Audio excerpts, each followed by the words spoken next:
Okay, welcome to the Pro Bricky exclusive YouTube channel and the Pro One Theologist channel. Take your pick, but we've got a subject and a half today. Let's try and get over to it. This is a real big one. Mama's boy, why sons are not husbands. A massive subject, one that's swept under the carpet. Let's see how we go and what comes out of it.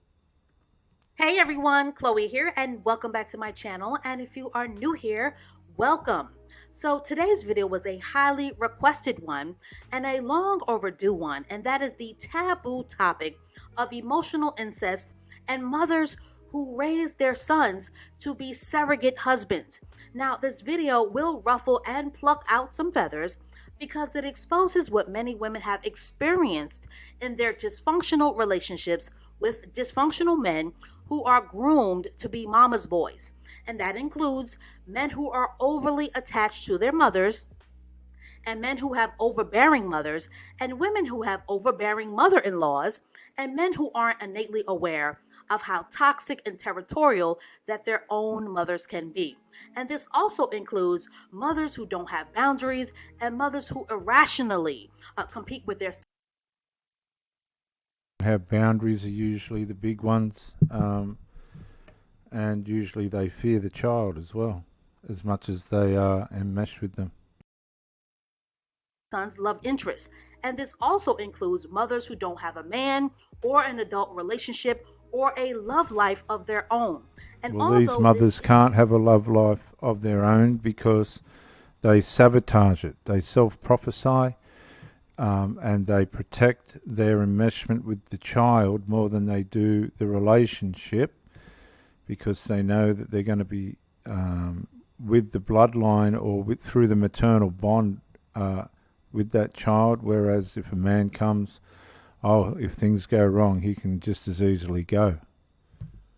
is not exclusively a black woman's issue, enmeshment or mothers who treat their sons as husbands is a pretty common phenomenon in black households around the world. Now, before I get started, I first need to say that this video is not an attack on single moms or single mothers or on mothers who are Well, the single mums come up because this is where it's happening. They surrogate their children. doing the best that they can. We all know that being a single mom is one of the toughest jobs in the world. And I also need to say that there are single mothers and moms and grandmothers in general who raise well balanced, respectful, and confident men and confident sons. But this video is not about them. And I also need to say that moms who are territorial over their sons, or moms who baby and coddle their adult sons out of habit, are not always the vicious, mean spirited, or intentionally malicious witches that they are made out to be. And that's the point. It's not about whether they're malicious or bad people or not. It's just identifying the what's going on with these people. Also, don't worry about the mothers. You should see the territorial behaviours of the sons. It's really, really dark. Sometimes single mothers and black households in general are just simply plagued, very plagued with a lack of masculinity and are plagued with loneliness. And sometimes single mothers truly struggle with learning how to have a fulfilling life outside of motherhood. But with that being said, to the mothers and to the sisters of brothers as well, because sisters can also overstep their boundaries and are inclined to inappropriately mind their brother's romantic business as well. To the mothers and to the sisters and to the grandmothers who are listening and ear hustling, sons are not surrogate husbands, and your brother is not your man. Sons are potential providers, protectors, creators of legacy, and sons are the potential leaders of their own families in their own homes with their own wives. Sons are not Really treading on some corns. This information has to get out because it's not just in the black community, it's right through the whites as well. born to only only protect you, mothers. Sons are not born to only provide for you. Sons are not a replacement or a surrogate for adult male companionship. Sons were not born to only keep you company. Sons were not created to fulfill the emptiness of your voids or your loneliness. Sons were not created to only pay your bills. Sons were not born to remain 7 years old. And sons and little boys were not created to be the man of your house. Now, let's talk about emotional incest and enmeshment for a minute, which are both forms of psychological and emotional abuse that have been normalized in the households of Black families. White families, so it's a form of psychological abuse.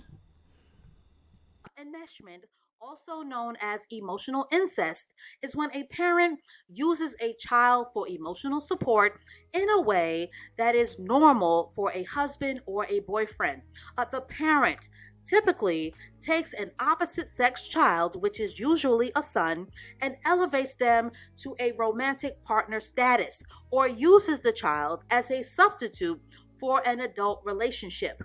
Enmeshment, ladies and mothers who are lurking and ear hustling, is a form of abusive parenting, and it confuses little boys about their role as sons. Ladies, sons are boys who will eventually evolve into men who are fathers, potential leaders, husbands, businessmen, entrepreneurs, and God willing, creators of legacy. And sons and little boys are not emotionally equipped to fulfill your adult emotional needs. And it is irrationally unfair to expect a male child to fulfill or to assume the position of an adult male. Versus as well, because the son becomes emotionally, surrogately attached to the mother, and you've got this vicious cycle going on between the two. The son's relying on the mother covertly, even though they're in a relationship. The mother's relying on the son covertly, even though she's in a relationship. And if you don't understand what's going on here, you can really be psychologically damaged. They're damaging and abusing each other, and they damage and abuse their partners because you're trying to connect with somebody that's unfortunately connect with somebody else. It's actually a covert emotional affair as well.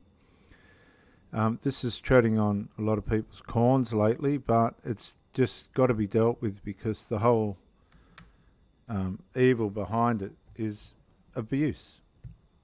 Ladies, sons need masculine guidance. Sons need masculine role models. And they need Easy to say, but if they hate men, they ain't getting no masculine guidance at all. A lot of these young boys are psychologically formed to hate men as a consequence of whatever the man in the family has done to the mother. And therefore, they negate any masculine influence whatsoever and think that they know everything about being a man, and unfortunately, they're stuck, trapped in an infantile mindset. men who model leadership and good decision making, and men who model how to be fully functioning in their personal relationships.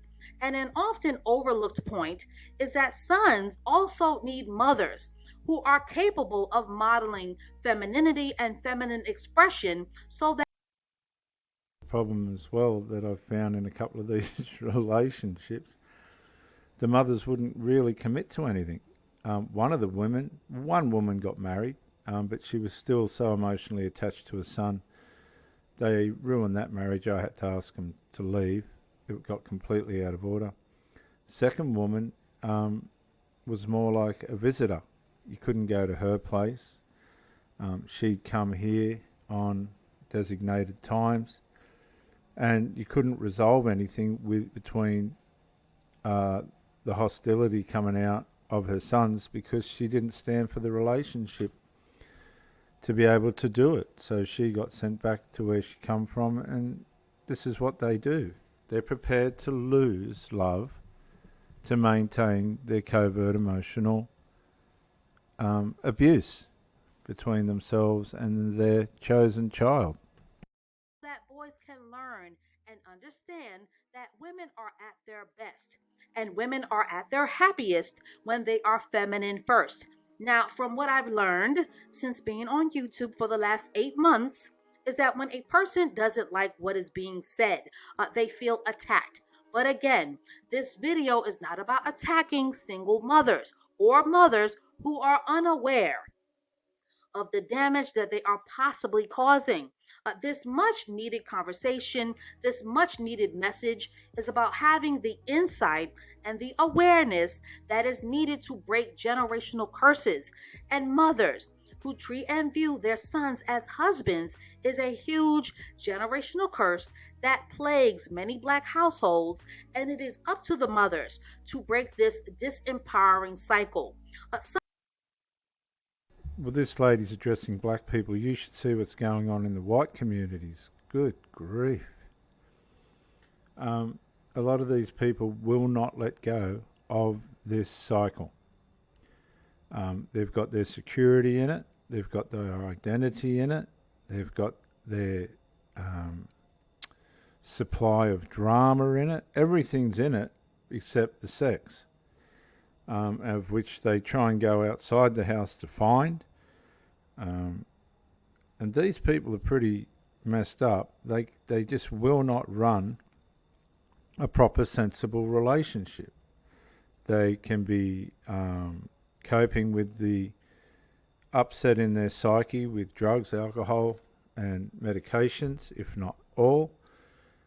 They can't hold a relationship down because the enmeshment between themselves and their children, or the adult children and the parent, sabotages their relationships, and they basically end up despondent, in despise, in resentment, unresolved, and usually at odds with the person family member they're enmeshed with, because it's violating the deeper inner subconscious areas of intimacy within the child and themselves.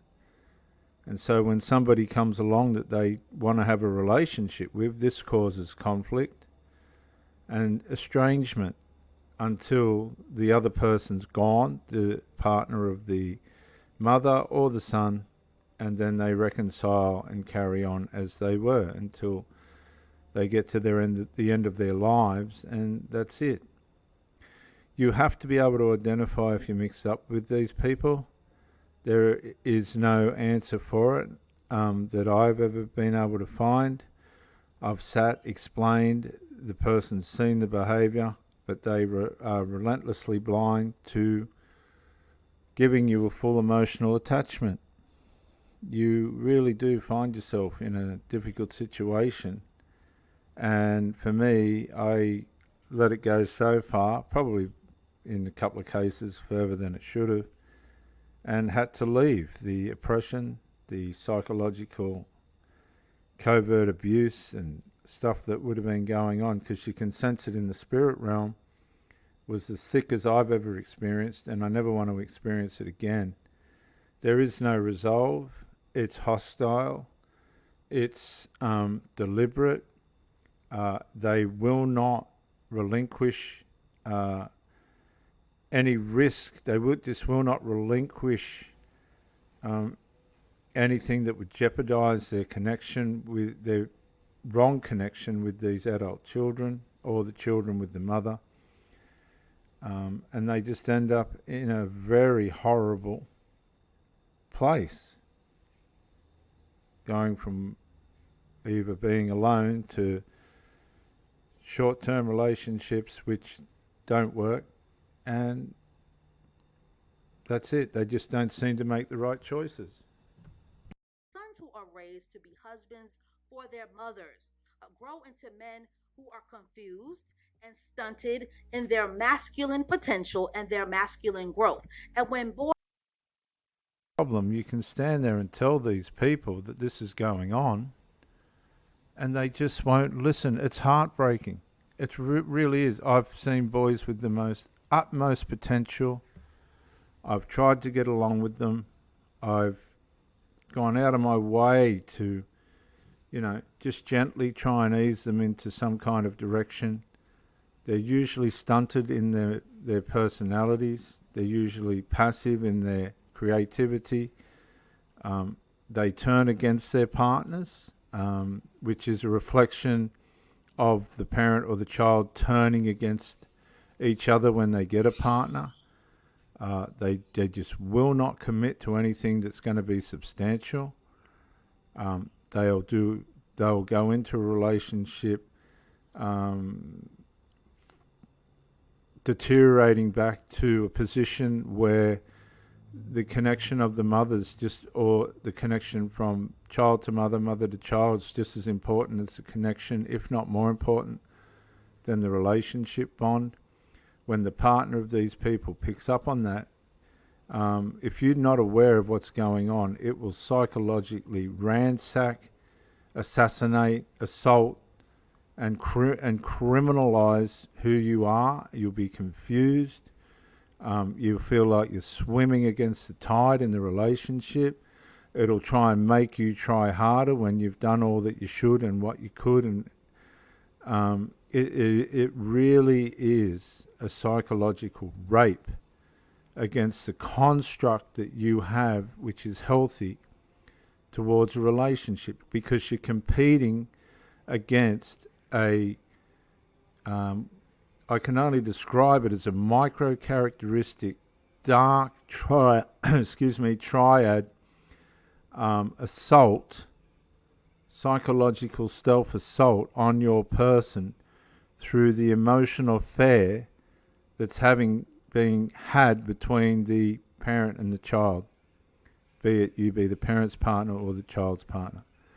And by the time they're finished with you, honestly, the oppression is so thick, you've fought so hard to try and find a resolve to keep the relationship going, you cannot come up against the power of this bond. It is wicked, it is determined, it is stubborn, and it will not relent. It would rather see you go. And it'll let you go damaged and wondering what the hell happened, if you're not aware of what you're trying to deal with. If that's why they're trying to get this awareness out now, because too many people, men and women, are being damaged by these covert, emotionally incestual families.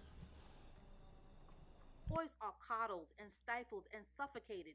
They turn into men who end up lost, misguided, emotionally underdeveloped, and they often end up broken and angry and resentful and embittered and confused about their role and their identity as men. Men who are raised by mommy dearest alone are also crippled in their cognitive reasoning and expectations when it comes to romantic relationships and fulfilling the role of husband. Sons who grow up seeing mom being a do it all and doing it all alone without masculine help grow up into men who expect their lovers, their girlfriends, and their wives to be do it all masculine women.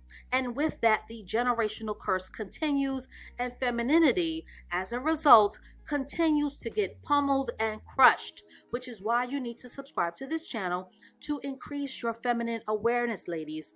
And another issue that I would like to acknowledge and touch upon are mothers who run interference on their sons' romantic relationships. And I've Be aware that adult children absolutely 100% determinedly, passionately interfere in their parents' relationship.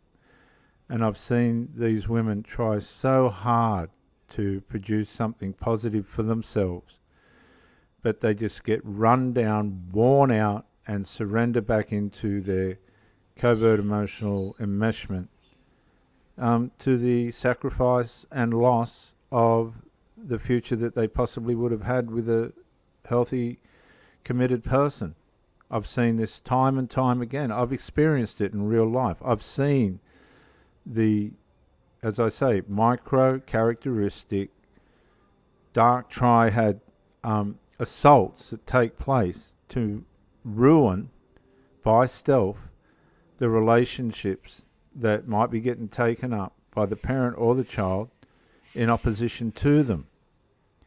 And if you're not aware of covert emotional incest, the damage, the psychological damage, as I keep saying, that can happen is second to none. It is a complete assault on your psyche. And these people have no clue of it. They're aware of what's going on and that you know what's going on. And they just can't seem to find a way of saving their relationships. The power of the emotional incest enmeshment is too strong. I've mentioned this before on my channel and I will mention it again, but women by nature are competitive and comparative in the realm of men. And a woman will always compare her world to another woman's world when it comes to men, especially if the next woman is being provided for by her husband. Because being provided for inspires a deep level of jealousy and envy from other women. And that includes mothers who do not like to see when their sons are being providers for their wives and their girlfriends. These are the mothers who toxically compete for positioning. These are the mothers who shall not be moved from that number one spot. You've got to broaden this a little bit because the mother teaches the adult child, and when the mother gets a partner, which could be some kind of discipline to um, the child has the same reaction. Don't worry about that. There's a tremendous opposition to this, and the trouble that it causes, honestly, it is so determined, so stubborn, that it wears everyone out. With toxic and territorial mothers, the adulation, the attention, and the affection of their sons is something that they aren't willing to negotiate, share, split, or divide. And many toxic mothers are too selfish, they are too self absorbed, and they are too self focused, and in certain instances, can be highly narcissistic women. And because of that, they are very capable. These mothers, they are very capable of easily violating boundaries, and they are often guilty of putting their sons in a position of having to either choose their mothers or their wives. And these unfortunate The sons do this too. It's me or the partner. Now, she used the word narcissistic. That brings us back to micro characteristic dark triad traits in this behavior. Or you can just settle with narcissistic behavior. Not enough people know what narcissism is, so I'm very careful how I throw that word around because it seems to be an excuse for everything today. But there's definitely micro characteristical dark triad assaults taking place in this, and what she's saying about the mother you have to also mirror on the son. It is a complex, dysfunctional minefield. situationships are very common with women who date and marry men with toxic mothers and can only be resolved. Okay, ladies, this is the solution. When a man puts his foot down and puts mommy dearest in her place. Otherwise, any woman who finds herself in a relationship with a man who doesn't know how to have boundaries with mommy dearest, the terror, that woman will always come second place and will be the forever third wheel. And trust. And this goes for the mother as well. I'm sorry, but I've had this just in my last relationship. That woman would not put boundaries between her and her son. And the son had precedence. Even though he had a partner, she would not stand up for who I was, what his perception of me, false perception of me was. And to be quite frank, I couldn't have been bothered in the end. They were just weak, spineless people. And you can't help them. You're better off not being involved. Trust and believe these kinds of relationships with mama's boys can be a deeply unsatisfying waste of time and will only worsen if children and marriage are involved. Ladies, if you are a mother who is raising a son alone, as a mother in chief, it is your responsibility to not only prepare your son to leave the nest, but it is also your responsibility to prepare your son to be the best husband, protector, and provider possible for the next generation to come. And as a mother, if you choose to ignore the painful cycle of this generational curse, your son will be permanently damaged goods, or even worse, a MGTOW reject. And he will be a rinse, wash, and repeat, a deadbeat statistic. And no good mother wants her son to be a statistic, or does she? So that's all I have to say on this for now. And viewers and mothers and ladies that are watching this, really do take notice, because I've seen this in real life. I've seen how it manifests. I've seen the damage. I'm telling you, severe, catastrophic psychological damage. I've seen boys with the utmost potential. I mean, handsome, strong, with all the potential in the world, completely sabotaged by the need of the mother to make sure that they don't leave her on her own somehow, in some way. It's very hard to describe unless you're in it. And also the son to the mother, like that lady just warned, be careful getting caught up with these mummies boys, because they'll waste your time. And they do, unfortunately they do, both the mother and the adult child in these relationships, because they will not stand for the relationship. The covert emotional incestual relationship will always come first. Ultimately, at the crescendo, it will always come first. Please share this video. I know it's a pretty dicey subject, but I'm sure you know people where you've gone, goodness gracious, that's what it is. That's what the problem was. And you can help people recover from this horrible stealth form of micro-characteristic dark triad abuse, and help them get on the road to recovery, and possibly even come in under the Holy Spirit and therapy ministry through Christ and his cross to bring about healing and things. Again, it's not about judging these people. It's not about, these people are good people by the most part. Not in all cases. Some of them are just out and out evil, to be honest, the behaviour of some of them. But unless this is brought to their awareness, which unfortunately I've done a couple of times, you'll end up on the wrong end of it. But at least it'll give them some light as to what's going on in their lives, and it's up to them what they choose to do after that. Thank you for joining me. I'm Reverend Dr. Jason W. Morrison, Theologist, New South Wales, Australia. Share the video. Please get this out there. Bye for now.